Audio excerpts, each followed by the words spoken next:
Lisa was kneeling on the ground with her butt sticking high in the air, her head stuck in the modified exhaust pipe. It turned out Lisa had gotten herself into this awkward predicament by trying to prove herself in a bet with her boyfriend. The captain decided to cut the exhaust pipe with a chainsaw, but Lisa's boyfriend started freaking out over his $10,000 custom part. The captain humorously reassured him, "Just close your eyes and you won't hear the cutting." While Buck and Eddie were preparing, her bestie tried to flirt with the two muscle-bound guys, but Eddie politely declined being married. Sheenie quickly stepped in to save the day. The captain crawled under the car to operate the chainsaw. Sparks flew as the exhaust pipe snapped clean off. Alright, almost there.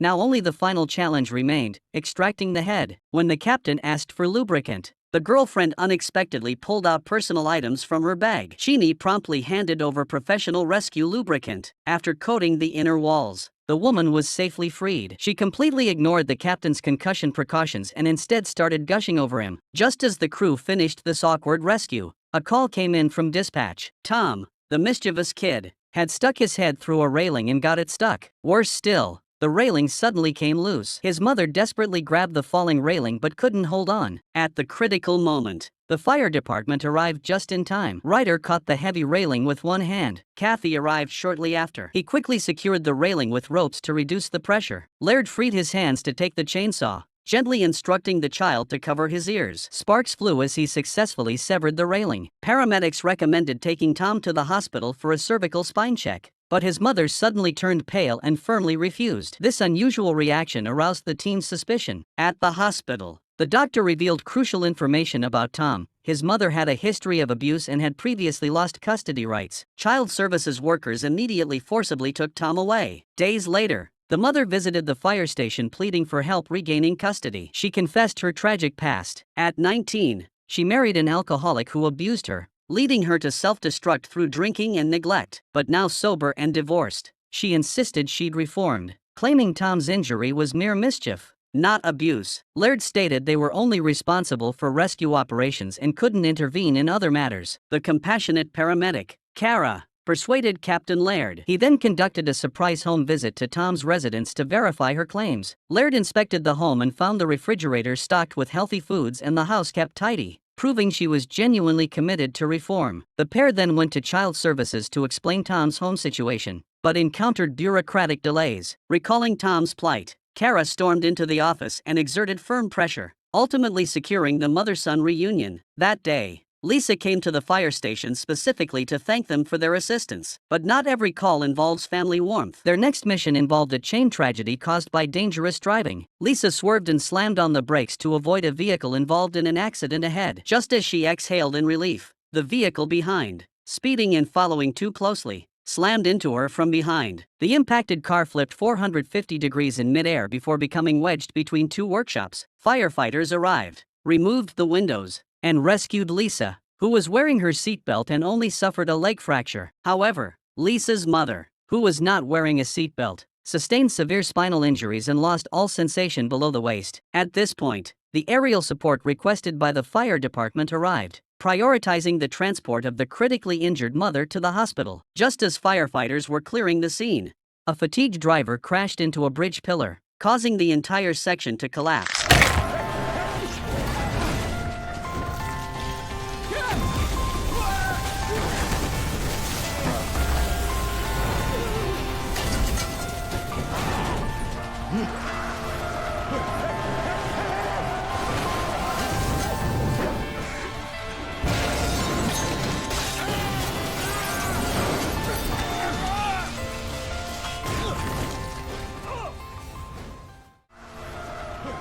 Lucy reported the situation to the dispatch center. Maddie urgently mobilized all nearby fire crews for a full-scale rescue. The ambulance was pinned against a minivan on the 70-degree inclined bridge deck. Any movement risked triggering a secondary landslide. Buck, with minor injuries, regained consciousness first. He crawled to the front of the ambulance, attempting unsuccessfully to rouse the unconscious hen. Buck then used the radio to assess the team's status. Robbie was unharmed and preparing rope rescue operations. Eddie was trapped in the crushed van with fractured ribs. While Hen's condition was dire, his body impaled by rebar. Only the captain remained unaccounted for. Buck crawled into the ambulance and roused Hen. After explaining the situation, He secured the vehicle with ropes to prevent further slippage. Han instructed the woman on the stretcher to shift position to relieve pressure. As he strained to push the stretcher, a blood vessel ruptured, spurting blood. He instructed the woman to retrieve trauma dressings and pain medication to temporarily stem the bleeding. At this moment, the captain, trapped beneath the largest boulder at the bottom, finally regained consciousness. However, his communication device was damaged, preventing contact with the team. Buck descended again with rescue gear. First, he secured the ambulance with steel cables. Then, he equipped Han with a harness and capture bag to rescue Han and the female passenger. He himself headed toward the van to save Eddie. Han first rescued the woman, and Buck pulled Eddie out. Athena discovered the fatigued driver had no vital signs while evacuating people beneath the bridge. The captain made noise with a crowbar, alerting passers-by. Athena crawled through a gap and found the missing captain. As Buck prepared to rescue Han, the lowest vehicle was crushed downward. The ambulance, now unsupported, hung precariously on the slope. Violent shaking caused the stretcher to slide toward Hen again. Hen fought with his feet, kicking the stretcher out just as it burst through the door. Hen slid down with it, clutching the harness as he dangled from the rear of the vehicle. Dispatcher Maddie's tense heart finally eased. Athena radioed the captain, reporting he was trapped inside a container crushed at the base of the collapse. The container bore the immense weight of the bridge structure utterly beyond their reach. Hen immediately requested heavy equipment dispatch from the control center. After Maddie coordinated a nearby crane to open the container door, the team collectively lifted the boulder and rescued the captain. Notably, the passerby who discovered the captain had once been saved by him. This rescue was karma in action. Good deeds reaping good rewards. Every moment of complacency behind the wheel risks irreparable consequences. Road safety tolerates no room for luck. Fortunately, all team members recovered after prompt medical treatment and returned to their posts for emergency rescue missions. A horse, rearing wildly, broke through the firefighters' encirclement, charging through a door with its owner whose fate remained unknown on its back. Rescue team members stood awkwardly frozen after their failed attempt. The captain swiftly devised a daring plan. The stallion galloped wildly down the road, the fire truck hot on its heels.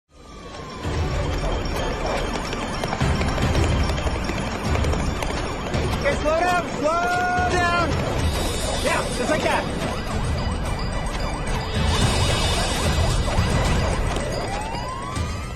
The captain deftly flung a lasso, shouting commands to slow down and steady the horse. Firefighters lowered the elderly man from the horse's back, discovering he had already passed away and was showing signs of rigor mortis. Just as several men prepared to lift the elderly man into the ambulance, the horse broke free again. But instead of fleeing, it returned to its owner's side, whimpering softly as if bidding a final farewell. Meanwhile, Sophia frantically called for help, claiming her daughter had given birth to a monster. Firefighters froze upon witnessing the scene. The girl cradled a large silkworm cocoon in her hands, clearly containing a baby inside. Stunned yet professional, the firefighters explained this was an amniotic sac. Typically, delivery occurs after the sac ruptures and amniotic fluid flows out. Though such intact cases were extremely rare, they reassured her there was no cause for alarm. Once opened, the baby would be visible. But after struggling to tear it open, they discovered its remarkable resilience. A teammate immediately fetched a scalpel. With a small incision made, the firefighters tore it open forcefully, and the baby finally emerged. However, the mother became even more panicked. Due to prolonged oxygen deprivation, the baby had stopped breathing. With no emergency equipment on site, the team members inserted a syringe into the baby's mouth and began suctioning. Soon, the amniotic fluid in the baby's trachea was removed, and faint breathing resumed. Yet the situation remained critical, demanding immediate hospital care. Fortunately, through the combined efforts of firefighters and doctors, the baby ultimately survived. But life's drama didn't end there. Jack called 911, reporting his wife Laura had kidnapped his mother. Athena tracked Laura to a downtown building. When Athena raced to the rooftop, she found only Laura standing alone, no trace of Jack's mother. Captain Bobby shouted, "What the hell is going on?" Jack sternly explained, "This is my mother. I want her back, and she'll never go hungry again." Bobby froze. Athena demanded, "Where is your mother-in-law?" Laura pointed to an urn and said, "Right here." Before Athena could react, Laura screamed, "I'm her hostage, even in death. She's still tormenting me." All rescuers were stunned. It turned out that after marriage, Laura was driven nearly mad by her mama's boy husband Jack. Jack's mother had constantly tormented her in life. After her death, Jack demolished Laura's most cherished garden to build a memorial for his mother. Now Laura gave Jack an ultimatum: either send the ashes away or scatter them right now. Jack begged Laura to put down the urn, promising never to touch the garden again and to keep the ashes in the study. Hearing this, Laura grew even angrier. At this point, not only did he refuse to remove the ashes, but he also wanted to occupy another room. Enraged, Laura tried to open the urn. Athena warned her that tampering with remains without permission could result in hefty fines and 6 months in jail, but Laura wouldn't listen. As she attempted to open the urn, she suddenly slipped and fell off the rooftop, urn and all. Fortunately, firefighters caught Laura, and the urn landed on an airbag. Team Dr. Han caught Jack's mother securely, and Jack finally breathed a sigh of relief. Laura was taken away by the police, but she still wasn't satisfied. Just then, unexpectedly, Jack's hand slipped, and he personally smashed his mother to pieces. Laura was overjoyed at this sight. In that moment, she felt completely liberated. Emma's ankle was violently trapped in a revolving door, the wound horrifying to behold. Even more chillingly, William, also trapped, frantically pushed the door open, utterly ignoring Emma's screams. Firefighters who arrived on the scene immediately shouted at him to stop. William ceased his actions but wore a look of arrogance. The team assessed Emma's injuries and found them severe. Though they could have broken the glass to rescue her directly, they tacitly chose to dismantle the surrounding structure first. They efficiently shattered the adjacent glass, leaving only the panel trapping William intact. They swiftly used hydraulic cutters to precisely dismantle the doorframe. After bandaging Emma, they immediately rushed her to the hospital. William furiously pounded the glass, demanding release. The firefighters returned and delivered a powerful kick to the doorbolt. They departed with a flourish under William's stunned gaze. This operation by the team was truly satisfying. This marked the most devastating mission for Fire Station 118 in the first half of the year. The entire fire truck plunged off a cliff, shattering into pieces. The incident began with a mystifying old man who made strange gestures, claiming he could rebirth souls. He then offered a special brew, but one woman questioned whether it contained placenta. At the mention of placenta, everyone tensed. The old man hastily explained it was merely a blend of black tea, green tea, oolong tea, and mushrooms. The mention of mushrooms immediately sparked hallucination fears. As the scam was exposed, the old man turned and fled. While being chased, he dialed 911 but tripped on a rock and tumbled off the cliff. When the fire department arrived, they found everyone experiencing hallucinations. At the bottom of the cliff, they discovered the old man with an ankle injury. The captain personally descended the ladder to rescue them, but the cliff's soil suddenly cracked. The team urgently ordered the captain to release the locks and seek cover. No sooner had the words left his mouth than the fire truck lost balance, crashing thunderously into the valley below and turning into scrap metal. Fortunately, the crew had dodged in time, suffering no casualties. Gazing at the wrecked fire truck, the injured old man finally showed a look of remorse. This absurd farce exacted a heavy price from the fire department. Lena found herself trapped inside her food truck, surrounded by thousands of venomous scorpions. Unable to move, she had no idea where the scorpions had come from. As she spoke with emergency dispatcher Grace suddenly urged her to look outside. A danger far deadlier than scorpions was approaching: volcanic lava. Lena, busy running her food truck all day, hadn't watched the news and knew nothing of the volcanic eruption. Grace first urged her to stay calm, deal with the scorpions, and await rescue. She suggested wrapping herself in a blanket or quilt to dash out of the truck, but Lena had only condiments, no protective gear. Grace asked her to describe the scorpion's features. Her heart sank upon hearing the details. This was a highly venomous species. Forcing her way out was too risky, yet abandoning rescue was unthinkable. Professional instincts quickly brought Grace to her senses. She inquired about the sauces available in the truck. When she heard vinegar was available, her eyes lit up. She instructed Lena to pour the vinegar into a spray bottle and douse the scorpion cluster. The acetic acid scent sent the scorpions scattering in all directions. Just as the scorpion crisis was resolved, lava began spreading near the food truck. As Lena despaired, Officer Athena arrived in time to rescue her. Dispatcher Grace finally breathed a sigh of relief. That day, troublemaker Daniel stole an excavator and immediately overturned it. Fortunately, morning run firefighter Kelly happened to pass by and rushed to rescue him. He smashed the glass with an elbow strike, only to find rebar piercing Daniel's arm. But the moment he pulled out the rebar, arterial blood gushed forth. Kelly pinched the artery shut with his bare hands to stop the bleeding, but he was trapped in place. He asked Daniel if he had a phone, but the phone had been flung 20 meters away with his backpack. So Kelly instructed the boy to pinch his artery while he retrieved the phone. But when Kelly grabbed the backpack and pulled out the phone, he discovered it was smashed to pieces. Daniel had already lost consciousness. Kelly immediately pressed down on the artery, holding the position from dawn until noon. Finally, a pickup truck passed by. Kelly shouted for help, but the distance was too great, they never heard him. He instructed Daniel to pinch the artery himself while he chased after the vehicle. By the time he ran out, he only saw the receding rear end of the truck. Kelly felt utterly hopeless. He could only turn and run back. Daniel was growing weaker by the second. To make matters worse, the iron frame above suddenly collapsed, striking the firefighter's leg with pinpoint accuracy. Now they were both trapped, completely stuck in a dead end. Daniel's vital signs were fading. Kelly had to act. In desperation, he dug out a binder clip from his backpack and cleverly clamped it onto the artery, freeing his hands, but his legs were firmly wedged under the iron frame,